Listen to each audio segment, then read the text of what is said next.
విపత్తుల సమయంలో ప్రజలకు సేవలు అందించేందుకే డీడీఆర్ఎఫ్ బృందం సిద్ధంగా ఉంటుందని ఎస్పీ అఖిల్ మహాజన్ తెలిపారు. ఆదిలాబాద్ జిల్లా సత్నాల ప్రాజెక్టులో district disaster response force mock drill నిర్వహించారు. ఈ మాక్ డ్రిల్ ని ఎస్పీ పరిశీలించారు. అకాల వర్షాల సమయంలో వాగులు వంకలు పొంగి ప్రమాదాలు సంభవించినప్పుడు ఓఆర్ఎస్ఐ టీంతో పాటు 20 మంది నిష్ణాతులైన సిబ్బందిని అందుబాటులో ఉంచామని ఎస్పీ తెలిపారు.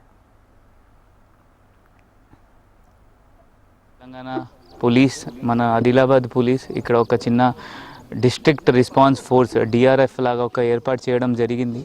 దీనిలో మనం వీళ్ళకి బోట్, వుడ్ కటింగ్ మషీన్స్, ఇట్లయినా లైఫ్ బాయ్స్, లైఫ్ జాకెట్స్ ఇట్లయినా వీళ్ళకి ఏర్పాటు చేసి ఇచ్చాము. ఇప్పుడు వీళ్ళు రెగ్యులర్గా ఇట్లా ప్రాక్టీస్ చేస్తారు, ఎందుకంటే ఎప్పుడైనా ఫ్లడ్స్ వస్తే వీళ్ళు రెడీ ఉంటారు. మన మెయిన్ ఉద్దేశం ఏంటి అంటే ఫ్లడ్స్లో ఏమైనా డిజాస్టర్స్లో ఏమైనా లైఫ్ లాస్ ఏం లేకుండా మనం చూసుకోవాలి, అది మనం చూస్తాము. Will make sure that district response force యాక్టివ్గా పనిచేస్తుంది.